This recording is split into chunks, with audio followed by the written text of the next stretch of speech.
BJP തുടങ്ങിക്കഴിഞ്ഞു. ത്രിമൂർത്തികളെ വച്ചുകൊണ്ട് BJP മുന്നോട്ട് പോവുകയാണ്. എ ക്ലാസ് മണ്ഡലങ്ങൾ അടക്കം ഇത്തവണ BJP വ്യക്തമായ ലക്ഷ്യവുമായാണ് മുന്നോട്ട് പോകുന്നത്. 2026 നിയമസഭാ തിരഞ്ഞെടുപ്പിൽ എത്ര സീറ്റുകൾ തങ്ങൾക്ക് വേണം അല്ലെങ്കിൽ തങ്ങൾ പിടിക്കണം എന്നുള്ള വ്യക്തമായ കാഴ്ചപ്പാടും ലക്ഷ്യങ്ങളോടെയാണ് BJP ഇറങ്ങുന്നത്.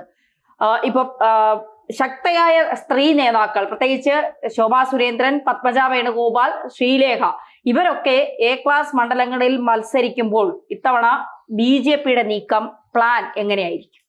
BJPയുടെ പ്ലാൻ വ്യക്തമായ പ്ലാനിലോട് കൂടിയാണല്ലോ BJP മുന്നോട്ട് പോകുന്നത്. ഇപ്പൊ തന്നെ ഇന്ന് പറഞ്ഞിരിക്കുന്നത് ഭരിക്കാൻ വേണ്ടിയാണ് BJP ഇറങ്ങിയിരിക്കുന്നതാണ് രാജീവ് ചന്ദ്രശേഖരൻ പറഞ്ഞത്. ഇപ്പൊ രാജീവ് ചന്ദ്രശേഖരൻ പറയുമ്പം ഇത് നമ്മൾ തൃശ്ശൂർ പല കാര്യങ്ങൾക്കകത്ത് നമ്മൾ നിസ്സാരമായിട്ട് കണ്ടു. നമ്മൾ നിസ്സാരമായിട്ട് കണ്ട ഒരു കാര്യമാണ് തിരുവനന്തപുരത്ത് രാജീവ് ചന്ദ്രശേഖരന് ഇലക്ഷന് മുമ്പ് മറ്റ് കേരളത്തിലുടനീളം അല്ലാതെ തിരുവനന്തപുരം മാത്രം പുള്ളി സ്പെസിഫൈ ചെയ്ത് പറഞ്ഞു. നമ്മൾ ശ്രദ്ധിച്ചായിരുന്നു, തിരുവനന്തപുരം ഞങ്ങൾ പിടിച്ചിരിക്കും, അതിനുശേഷം നരേന്ദ്രമോദിയെ കൊണ്ടുവന്നിരിക്കും, ഞങ്ങളിവിടെ വ്യക്തമായ പ്ലാനിൽ കൂടി കാര്യങ്ങൾ മുന്നോട്ട് കൊണ്ടുപോയിരിക്കും. അതായത് ഈ വികസന പദ്ധതി ആവിഷ്കരിച്ചിട്ടുണ്ട്, ആസൂത്രണം ചെയ്തിട്ടുണ്ട്, അതേപടി കാര്യങ്ങൾ കൊണ്ടുപോകുമെന്ന് പറഞ്ഞത് ഇതുവരെ അദ്ദേഹം പറഞ്ഞ അതേപടി കാര്യങ്ങൾ നടത്തി. കാരണം അവിടെ ജയിക്കുമെന്ന് പറഞ്ഞു, ജയിച്ചു. അതിനുശേഷം പ്രധാനമന്ത്രി വന്നു. അതിനുശേഷം പ്രധാനമന്ത്രിയെ അല്ലെങ്കിൽ ഇടപെടുന്നതിൻ്റെ ഭാഗമായിട്ട് അല്ലെങ്കിൽ തിരുവനന്തപുരത്തെ ജനപ്രതിനിധികളെ കോർപ്പറേഷനിൽ എങ്ങനെ കൊണ്ടുപോകണമെന്ന് പ്രധാനമന്ത്രിയുടെ വസതിയിൽ ചെന്ന് നേരിട്ട് മനസ്സിലാക്കി ഉപദേശം കൊടുത്തു വിടുന്ന രീതിയാണ് നമ്മൾ കാണുന്നത്. അപ്പം ഞാൻ ഈ പറഞ്ഞത് ചുമ്മാതെ ഒരു ഇലക്ഷൻ സമയത്ത് ഒരു പാർട്ടികൾ അല്ലെങ്കിൽ അധികാരത്തിൽ വരുമെന്നോ അല്ലെങ്കിൽ സ്റ്റണ്ട് ഇറക്കുന്നതിൻ്റെ കൂട്ടത്തിൽ ഉള്ളതല്ല, അല്ലെങ്കിൽ ഇതുവരെ പറഞ്ഞതുപോലെ അല്ല. വളരെ കൃത്യമായ പ്ലാനിങ്ങോട് കൂടിയാണ് മുന്നോട്ട് പോകുന്നത്. കൃത്യമായ പ്ലാനിങ് എന്ന് പറഞ്ഞാൽ ആരാണ് ഒരിടത്ത് ഏറ്റവും ആപ്റ്റായിട്ടുള്ള കാൻഡിഡേറ്റ് എന്നുള്ള രീതിയിലേക്ക് കാര്യങ്ങൾ തീരുമാനിക്കുന്നോ എന്ന് നമുക്ക് പറയേണ്ടി വരും. അതുകൊണ്ടാണ് പലവട്ടം നമ്മൾ പല സ്ഥാനാർത്ഥികളെയും പലയിടത്ത് പറഞ്ഞിട്ട് മാറ്റി മാറ്റി പറയേണ്ടി വരുന്നത്. തീരുമാനിച്ചു അല്ലെങ്കിൽ അതിനുശേഷം അതിനെക്കാട്ടിൽ നമുക്ക് മറ്റിടത്തോട്ട് നിർത്തിയാൽ, അതായത് എത്ര MLA-മാരെ മാക്സിമം ഉണ്ടാക്കാൻ കഴിയും, അതിന് എവിടെ ഈ സ്ഥാനാർത്ഥികൾ ഇന്ന സ്ഥാനാർത്ഥി എവിടെ നിന്നാൽ അല്ലെങ്കിൽ MLA-മാരുണ്ടോ കൂടുതൽ ആപ്റ്റായിട്ടുള്ള മണ്ഡലം, ഇതിനകത്ത് വളരെ കൃത്യമായ വിശകലനത്തോടു കൂടിയാണ് ഒരുപക്ഷെ BJP സ്ഥാനാർത്ഥികളെ തീരുമാനിക്കുന്നതും മത്സരിക്കുന്നതും വേണം കരുതാൻ. ഇപ്പം തന്നെ നമ്മൾ സ്ഥാനാർത്ഥികളെ നമ്മൾ നേരത്തെ പറയല്ലോ, സ്ഥാനാർത്ഥികളെന്ന് പറയുമ്പോൾ പ്രഖ്യാപിക്കുമ്പോൾ തന്നെ ആൾക്കാരുടെ കൊള്ളാം, ഇതെന്തുവാണ്, ഇവരൊക്കെ ജയിക്കത്തില്ല എന്നുള്ള രീതിയിലേക്ക് നമ്മൾ സ്ഥാനാർത്ഥികളുടെ പേര് പറയും. ഇപ്പം തന്നെ ആദ്യം അവതരിപ്പിക്കുന്ന സ്ഥാനാർത്ഥി ലിസ്റ്റിനകത്തും വരുന്നുണ്ട്. ഏറ്റവും പ്രധാനപ്പെട്ട ഒരു കാര്യം എന്ന് പറഞ്ഞാൽ കോൺഗ്രസിനകത്ത് ഞാനൊരു കാര്യം പറഞ്ഞു, നിങ്ങൾക്ക് മനസ്സിലാക്കേണ്ട കാര്യം, CPM-നകത്ത് നമ്മളിപ്പോൾ വനിതാ സ്ഥാനാർത്ഥികളെ പരിചയപ്പെടുത്തുമ്പോൾ ഏറ്റവും ആൾക്കാർക്ക് താല്പര്യമുള്ള ആൾക്കാരെ ആവേശം കൊടുക്കുന്ന അവാർഡ് ജയിക്കട്ടെ, അവരെ നമുക്ക് ആവശ്യമെന്ന് പറയുന്നത് ശൈല ടീച്ചർ മാത്രമേ ഉള്ളൂ. വേറെ ആരുമില്ല. ഇപ്പം തമാശ പറഞ്ഞാൽ ആരുമില്ല. വേറെ ഇപ്പം പേരുകളുണ്ട്, വീണ ജോർജുണ്ട്, ചിന്താജറുണ്ട്, കേട്ട് തന്നെ തന്നെ ആൾക്കാർ പറയും എൻ്റെ മുന്നേ ദൈവമേ എന്നൊക്കെ പറയും. പക്ഷെ ഇതിനകത്ത് ഇപ്പൊ BJPയുടെ ഒരു കാര്യം എന്ന് പറയുന്നത്, നമ്മൾ പറയുമ്പം BJPക്ക് MLA-മാരൊന്നും ഇല്ല, കാര്യങ്ങളില്ല. പക്ഷെ ഇപ്പം BJP അവതരിപ്പിക്കുന്ന വനിതാ കാൻഡിഡേറ്റ്സിനെ നോക്കുമ്പോൾ ഒന്ന് ശ്രീലേഖ, അല്ലെങ്കിൽ ശോഭാ സുരേന്ദ്രൻ, അല്ലെങ്കിൽ പത്മജ വേണുഗോപാൽ, അതുപോലെ തന്നെ വേറെ പലയിടത്തുനിന്നും വരുന്ന അപ്പർ സെക്ടറായിട്ടുള്ള സ്ത്രീ സ്ഥാനാർത്ഥികൾ പോലും ആ പ്രദേശത്തെ പെൺപുലികൾ എന്ന് പറയേണ്ടി വരും. അതായത് ഈ പേരുകൾ കേൾക്കുമ്പോൾ തന്നെ ആൾക്കാരുടെ വലിയൊരു ഇംപ്രഷൻ ഉണ്ടാക്കുന്ന അല്ലെങ്കിൽ പുളകം കൊള്ളിക്കുന്ന സ്ഥാനാർത്ഥികളാണ്. അതായത് ഞാൻ പറഞ്ഞു വന്നത്, BJP സ്ഥാനാർത്ഥികളെ ഇറക്കുന്നത് ഇതുവരെ മത്സരിച്ചിട്ട് BJPയുടെ സാന്നിധ്യം അറിയിക്കാനല്ല. BJP 2026 നിയമസഭയിൽ മത്സരിക്കുന്നത് 140 മത്സരിക്കുന്നത് ഭൂരിപക്ഷം MLA-മാരെ ഉണ്ടാക്കി ഒരുപക്ഷെ കേരളം ഈ തവണ തന്നെ അവിടെ കയ്യിൽ ആക്കണം എന്നുള്ള രീതിയിൽ തന്നെയാണ്. അതുകൊണ്ട് തന്നെയാണ് അതിനകത്ത് വളരെ കൃത്യമായിട്ട് ഇവർ പഠിക്കുമ്പം കാര്യങ്ങൾ നടത്തിയിട്ടുണ്ട്. വടക്കേ ഇന്ത്യയിൽ നടത്തിയിട്ടുണ്ട്. 40 സീറ്റിൽ ജയിച്ചാൽ ഭരണം പിടിക്കാൻ പറ്റുന്ന ഒരു അവസ്ഥയിലേക്ക് ജിയോ പൊളിറ്റിക്സ് ഉണ്ടാക്കാൻ കേരളത്തിൽ സാധിക്കും. അതിന് സാധിക്കും അല്ലെങ്കിൽ അങ്ങനെ നടക്കുമെന്ന് പറയാൻ കാര്യം എന്ന് പറഞ്ഞാൽ അതിനെപ്പറ്റി ഒരു പഠനം നടത്തിയിട്ടാണ്. ഇപ്പൊ തന്നെ വിചാരിച്ചാൽ നടക്കുന്ന രീതിയിൽ ഉള്ള ഒരു 40 സീറ്റ് ഉണ്ട് സിനുജി. ഇവിടെ 36 കഴിഞ്ഞ ദിവസം നമ്മൾ പറഞ്ഞു 36 ജയിക്കാൻ പ്രാപ്തമായിട്ടുള്ള സീറ്റുകൾ BJP, അതുപോലെ വ്യക്തമായ സാന്നിധ്യത്തിലാണ് BJP. അവിടെ ഏറ്റവും അവസാനം തോറ്റുപോകുന്നതിൻ്റെ ഒരു കാരണം എപ്പോൾ പറയുമ്പോഴും നമ്മൾ ആലോചിക്കേണ്ടത്, ഈ ജയിക്കാൻ സാധ്യത ഉള്ളത് ഫോട്ടോ ഫിനിഷ് നിൽക്കുന്ന മണ്ഡലങ്ങളായത്. ഇതിനകത്ത് ത്രികോണ മത്സരം വരവ് അതിനകത്ത് ഒന്നെങ്കിൽ CPM-ഉമായിട്ട് പല മണ്ഡലത്തിലെ കാര്യം വേണ്ട, അല്ലെങ്കിൽ BJP ആയിട്ട് മത്സരം അവസാന നിമിഷം വരും. അവസാന നിമിഷം വരുമ്പോൾ ജനങ്ങൾക്ക് തിരഞ്ഞെടുക്കാൻ ഏറ്റവും ആപ്റ്റായിട്ടുള്ള ആള് BJP-യുടെ ഭാഗമായിട്ട് ഉണ്ടാവാത്തതുകൊണ്ട് MLA മാരുണ്ടാവും. ഈ 36 അതുപോലുള്ള കാൻഡിഡേറ്റ്സ് വന്നാൽ തീർച്ചയായിട്ടും MLA മാരുണ്ടാവും. കാരണം 2 ഒന്നാം സ്ഥാനം, കാരണം വട്ടിയൂർക്കാവിൽ നിയമത്തിൽ 7000 വോട്ടിന്റെ ഭൂരിപക്ഷത്തിൽ MLA നിൽക്കുന്ന അവസ്ഥയിലേക്കാണ് ഇപ്പോഴത്തെ അവിടുത്തെ വോട്ടിംഗ് നിലവാരം. മനസ്സിലായി. BJP MLA ഉണ്ടായാൽ MLA-ക്ക് ഇപ്പൊ മത്സരിപ്പിച്ച് തദ്ദേശ സ്ഥാപന തെരഞ്ഞെടുപ്പിന്റെ റിസൾട്ടിനകത്ത് ഇപ്പോൾ ഇടുമ്പോട്ടെ 7000 വോട്ടിന്റെ ഭൂരിപക്ഷത്തിൽ ഒരു MLA BJP-ക്ക് നിയമത്തുണ്ടാവും. 7000 വോട്ടിന്റെ ഭൂരിപക്ഷത്തിൽ ഒരു MLA-ക്ക് വട്ടിയൂർക്കാവിലുണ്ടാവും. അതുപോലെ നിൽക്കുന്ന ഇടമാണ്. അപ്പൊ അതുപോലെ ഫോട്ടോ ഫിനിഷ് നിൽക്കുന്ന ബാക്കി 36 ഇടവുമുണ്ട്. ഈ 36 ഇടത്തും ഞാൻ പറഞ്ഞില്ലേ, അവിടുത്തെ ജനങ്ങൾ ഇയാൾ MLA ആയാൽ മതി, ഇയാൾ MLA ആയാൽ ഞങ്ങൾക്ക് ഗുണമാണ് എന്ന് വിചാരിക്കുന്ന സ്ഥാനാർത്ഥികളുണ്ട്. അവിടുന്ന് MLA മാരുണ്ടാവും എന്നാണ് ഇതിനകത്തൊന്ന് മനസ്സിലാക്കേണ്ടത്. ഇവിടെ ഇപ്പൊ ശോഭാ സുരേന്ദ്രൻ എവിടെ മത്സരിക്കും? ഇതാണ് BJP-യുടെ ഏറ്റവും പ്രധാനപ്പെട്ട ചോദ്യം. കാരണം ശോഭാ സുരേന്ദ്രൻ എവിടെ മത്സരിച്ചാലും ക്രമാനുഗതമായിട്ട് വോട്ടിംഗ് പാറ്റേൺ, അതായത് സംഭരിക്കുന്ന വോട്ടുകളുടെ എണ്ണം കൂട്ടാൻ ഇവർക്ക് സാധിക്കുന്നുണ്ട്. അതുകൊണ്ട് തന്നെ ആദ്യം കേട്ട പേര് കായംകുളത്ത് ശോഭാ സുരേന്ദ്രൻ മത്സരിക്കാൻ വരുന്നു. അതിന്റെ കാരണം ലോക്സഭാ തെരഞ്ഞെടുപ്പിൽ ആലപ്പുഴയിൽ ശോഭാ സുരേന്ദ്രൻ മത്സരിച്ചപ്പോൾ നിലവിൽ CPM-ന്റെ സിറ്റിംഗ് MLA U പ്രതിഭ ആ മണ്ഡലത്തിൽ നിന്ന് ശോഭാ സുരേന്ദ്രൻ പിടിച്ച 48,000 വോട്ടാണ്. നിലവിൽ അവിടെ ഉണ്ടായിരുന്ന CPM-ന് 3-ാം സ്ഥാനത്തേക്ക് പിന്തള്ളപ്പെട്ടു പോകേണ്ടി വന്നു. KC വേണുഗോപാൽ അതിന് മുകളിൽ വോട്ട് പിടിച്ചു. പക്ഷേ തദ്ദേശ തെരഞ്ഞെടുപ്പ് വന്നപ്പോൾ ഈ 48,000 എന്നുള്ളത് 34,000 കുറയുന്നു. അപ്പോൾ 14,000 വോട്ട് അവിടെ പോയി. അപ്പോൾ ശോഭാ സുരേന്ദ്രൻ എന്ന് പറയുന്ന സ്ഥാനാർത്ഥി വന്നതുകൊണ്ട് CPM-നുള്ളിൽ നിന്നും കോൺഗ്രസിനുള്ളിൽ നിന്നും വോട്ടുകൾ ചോർന്ന് BJP-യിലേക്ക് എത്തി. അവർ അവിടെ നിന്ന് മാറുമ്പോൾ ആ വോട്ടുകൾ വരുന്നില്ല. പിന്നെ അവർ ലക്ഷ്യമിട്ടത് അരൂരാണ്. ആലപ്പുഴയിൽ തന്നെ അരൂര് കേന്ദ്രമാക്കി പ്രവർത്തിക്കണമെന്ന് ശോഭാ സുരേന്ദ്രൻ ആഗ്രഹമുണ്ട്. അങ്ങോട്ടേക്ക് വരട്ടെ എന്ന് പറയുന്നു. അതല്ല പാലക്കാട്ട് മത്സരിക്കട്ടെ, പാലക്കാട്ട് BJP-ക്ക് ഒരുപാട് വേരോട്ടമുണ്ടെന്ന് പറയുന്നു.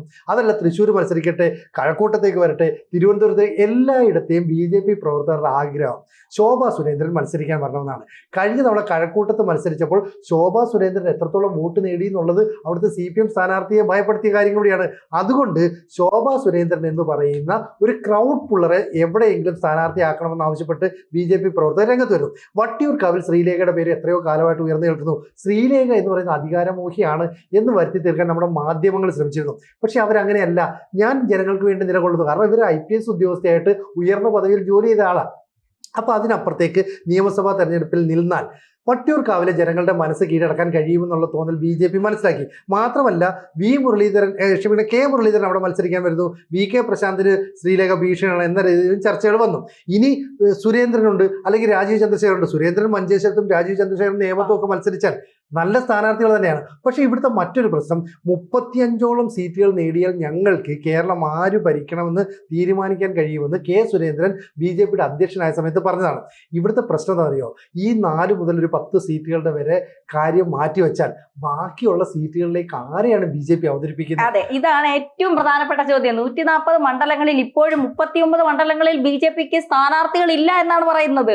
നിർത്താൻ ആളില്ല എന്നാണ് പറയുന്നത്. കോൺഗ്രസിനെ CPM-നെ സംബന്ധിച്ചിടത്തോളം അവർക്ക് മത്സര രംഗത്തേക്ക് അടികളാണ്. ആര് നിൽക്കണം എന്ന് പറഞ്ഞിട്ട്. പക്ഷെ BJP-യെ സംബന്ധിച്ചിടത്തോളം ഈ ഒരു 10 A ക്ലാസ് മണ്ഡലങ്ങളോ അല്ലെങ്കിൽ ഒരു 15 20 A ക്ലാസ് മണ്ഡലങ്ങൾ മാറ്റിവെച്ചാൽ പിന്നെ BJP-ക്ക് എന്താ പറയുക, ജനപ്രിയരായ നേതാക്കളില്ല എന്നുള്ളതാണ്. അത് എന്തുകൊണ്ടാണ് എന്ന് ചോദിച്ചാൽ കാലാകാലങ്ങളായി BJP-ക്കകത്ത് ചിലർ മാത്രം വളർന്നാൽ മതി, അല്ലെങ്കിൽ എന്നോടൊപ്പമുള്ള ചില ആളുകൾ മാത്രം വളർന്നാൽ മതി എന്നുള്ള ഒരു നിലപാടിലേക്ക് പല ആളുകളും പോയതിന്റെ ഒരു ഫലം കൂടിയാണ് BJP ഇപ്പൊ നേരിടുന്ന പ്രശ്നം. ഇപ്പൊ രാജീവ് ചന്ദ്രശേഖർ വന്നതിന് ശേഷം അതിന് കുറെ മാറ്റം വന്നു.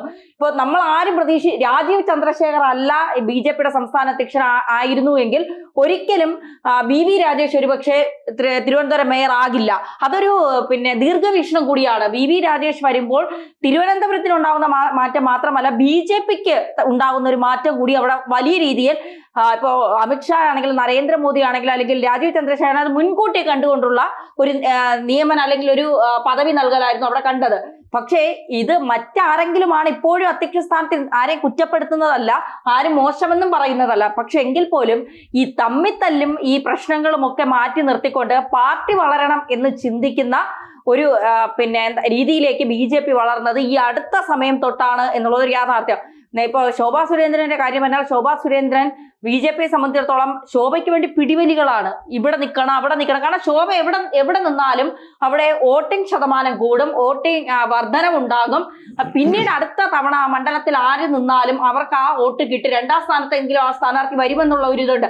പക്ഷേ BJPക്ക് പലപ്പോഴും പറ്റുന്നത് ഇപ്പൊ ഒരു മണ്ഡലത്തിൽ ശ്രദ്ധ കേന്ദ്രീകരിക്കാൻ ഇവരെ ആരെയും അനുവദിക്കുന്നില്ല എന്നുള്ളതാണ്. എനിക്ക് തോന്നുന്നു പിന്നെ കെ സുരേന്ദ്രൻ നിരന്തരം മഞ്ചേശ്വരത്ത് തന്നെയാണ് നിൽക്കുന്നതെങ്കിൽ പോലും മറ്റു പലരെയും അങ്ങോട്ടും ഇങ്ങോട്ടും ഇട്ട് തട്ടിക്കളി. ഇപ്പൊ പാലക്കാടാണെങ്കിൽ ഒരു സ്ഥാനാർത്ഥി പാലക്കാട് നിർത്തിക്കൊണ്ട് അവിടെ കുറച്ചുകൂടി പിന്നെ അവരെ ഇറങ്ങി പ്രവർത്തിച്ച് നാട്ടുകാർക്കിടയിൽ ഒരു സുപരിചിതയായി അത്തരത്തിൽ പോകുമ്പോൾ ചിലപ്പോൾ അടുത്ത തവണ ജനങ്ങൾ അവർക്ക് വേണ്ടി വോട്ട് ചെയ്യും, അല്ലെങ്കിൽ അവരെ വേണമെന്ന് ആഗ്രഹിക്കും. ഇത് അങ്ങനെയല്ല. ഇത്തവണ പാലക്കാട് നിന്നാൽ അടുത്ത തവണ അരൂരായിരിക്കും, അതിന്റെ അടുത്ത തവണ ആലപ്പുഴ ആയിരിക്കും, അതിന്റെ അടുത്ത തവണ പിന്നെ കഴക്കൂട്ടമായിരിക്കും. അപ്പൊ ഇങ്ങനെ മാറി മാറി മാറുമ്പോൾ സ്ഥാനാർത്ഥികൾക്ക് തന്നെ ഒരു ബോറടി പോലെയാവും. കാരണം ഒരിടത്ത് നിന്ന് പ്രവർത്തിക്കാൻ അനുവദിക്കുന്നില്ലല്ലോ എന്നുള്ള കുറെ മാറ്റങ്ങൾ BJPയിൽ വരുത്താതെ അത്തരത്തിലൊരു നീക്കത്തിന് BJP തയ്യാറാവാതെ ഇത്തവണ 35 എന്നൊക്കെ പറയുന്നത് മടയത്തരമാണ്. BJPക്ക് ഒരു പക്ഷെ ഒരു 10 അല്ലെങ്കിൽ ഒരു 5 സീറ്റ് കിട്ടുമായിരിക്കാം. അല്ല, ഇതിനകത്ത് ഈ പറയുമ്പോൾ BJPയുടെ കാര്യത്തിൽ മാത്രമല്ല ഈ പ്രതിസന്ധി ഉള്ളത്. പക്ഷെ BJP അത് ഏറ്റവും വലുതായിട്ട് അനുഭവിക്കുന്നു. കാരണം നമ്മൾ ശ്രദ്ധിക്കേണ്ട ഒരു കാര്യമാണ്, പണ്ടത്തെ കൂട്ട് ഒരു പക്ഷേ രാഷ്ട്രീയ പ്രവർത്തനത്തിന് തെരുവിലിറങ്ങാൻ, പൊതുജനത്തിൻ്റെ ഇടയിലിറങ്ങാൻ ചെറുപ്പക്കാരില്ലാത്ത ഒരു അവസ്ഥയിലേക്ക് രാഷ്ട്രീയ പാർട്ടിക്കകത്ത് ഒരു വാക്വം അനുഭവിക്കുന്നുണ്ട്. പുതിയ ജനറേഷൻ വരുന്നില്ല. യുവജനങ്ങൾ അഥവാ വന്നിട്ടുള്ളതെന്ന് പറഞ്ഞാൽ ആൾക്കൂട്ടം എന്നുള്ളത് ക്രിമിനൽസ് മാത്രമാകുന്നു. അത് ഏറ്റവും കൂടുതൽ CPM-നകത്താണ്. കാരണം കാര്യസാധ്യത്തിന് വേണ്ടി ഈ പാർട്ടിയുടെ ഭാഗമായിട്ട് നിന്നിട്ട് കഞ്ചാവ് കച്ചവടവും കള്ള് കച്ചവടവും അല്ലെങ്കിൽ മറ്റു പ്രശ്നങ്ങളും അല്ല ഭാഷ പറഞ്ഞില്ല, ഇങ്ങനെ നിൽക്കുന്ന ഒരു അവസ്ഥ. അപ്പം ഇത് BJPക്കകത്ത് നമ്മൾ ഈ പറയുന്ന കാര്യങ്ങളുണ്ട്. BJPക്കകത്ത് മാത്രമല്ല, ജനങ്ങൾക്കറിയാവുന്ന നേതാക്കന്മാർ, ജനകീയ നേതാക്കന്മാർ, ഇപ്പം മറ്റ് പല രാഷ്ട്രീയ പാർട്ടികളെ നേതാക്കന്മാരെ അറിയുമെങ്കിലും ജനത്തിന്റെ തൃപ്തി എത്രത്തോളം ഉണ്ടെന്നുള്ള കാര്യം ഞാനും സിനുവൊക്കെ ആലോചിക്കണം. തൃപ്തിയുള്ള നേതാക്കന്മാർ ഇപ്പൊ ഏത് രാഷ്ട്രീയ പാർട്ടിക്കകത്തുണ്ട്? ഈ പറഞ്ഞ ഏറ്റവും പുതുയുഗ യാത്ര നയിച്ചുകൊണ്ട് വരുന്ന VD സതീശന് ഇഷ്ടമുള്ള എത്ര പേരുണ്ട്?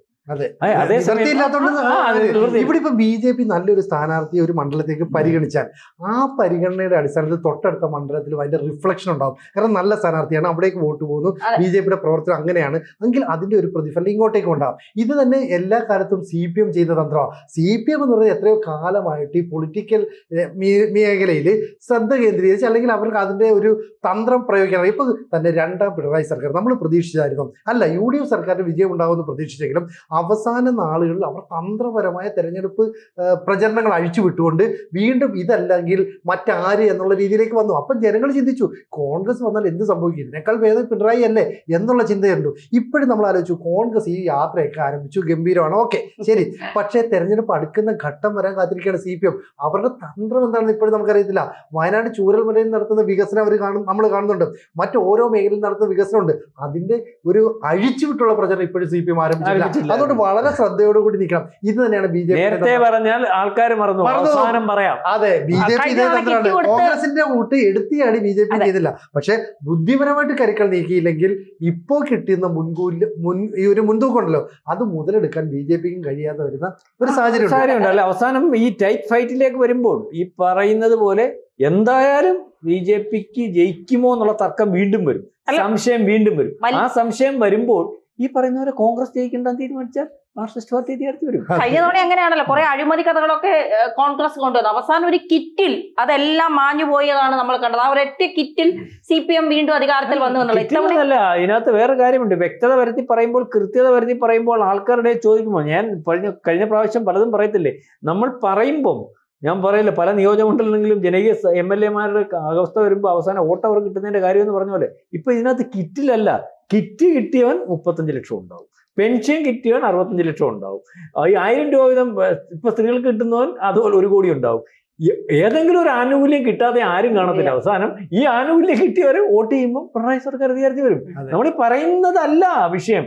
ഇപ്പം നമ്മൾ കണ്ടില്ലേ, ഇപ്പൊ തന്നെ PSCയുടെ ഇപ്പൊ PR വർക്കാണ്. പിണറായി വിജയനെതിരെ ഉള്ള അല്ലെങ്കിൽ അത് പ്രതിപക്ഷം ചെയ്യും, ഭരണപക്ഷം ഞങ്ങൾ ചെയ്തത് ഇന്നതാണ് പറയാൻ ശ്രമിക്കുമ്പോൾ കുഴപ്പങ്ങൾ കാണിക്കാൻ പ്രതിപക്ഷം ശ്രമിക്കുക, അതിന് കുറ്റമൊന്നും പറയാൻ പറ്റില്ല. ഇപ്പൊ കടലിലൊഴുക്കുന്നു അല്ലെങ്കിൽ PSC കണ്ടില്ലേ, അല്ലെങ്കിൽ ആശുപത്രികളിലങ്ങ് പ്രശ്നത്തോടെ പ്രശ്നം, ഇപ്പൊ പ്രസവിക്കാത്തവരോട് പ്രസവിക്കുകയാണ്, അല്ലെങ്കിൽ നോക്കി അതിന്റെ ഒരു ബൂസ്റ്റിംഗ്, അത് കുറ്റമല്ല. അതിനെ മറികടക്കാൻ ഭരണപക്ഷത്തിന് കഴിയണം, അല്ലെങ്കിൽ കുഴപ്പങ്ങൾ ഉണ്ടെങ്കിൽ അത് ചെയ്യണം. അപ്പൊ ഇത് ഈ രീതിയിലേക്ക് വരും. സിനു പറഞ്ഞ പോലെ ആർക്ക് ഇത് അവതരിപ്പിക്കാൻ കഴിയും വൃത്തിയായിട്ട് ജനങ്ങളുടെ ഇടയിൽ, ഞങ്ങളാണ് ശരി, ഞങ്ങളുടെ ശരി, അല്ലെങ്കിൽ അവർ പറയുന്നതാണ് ശരിയെന്ന് ജനങ്ങൾക്ക് തോന്നിപ്പിക്കണം. തിരുവനന്തപുരത്ത് BJPക്ക് അത് കഴിഞ്ഞുകൊണ്ട് കോർപ്പറേഷൻ കിട്ടി. അതുപോലെ ഇരിക്കും കാര്യങ്ങൾ. പറയാം.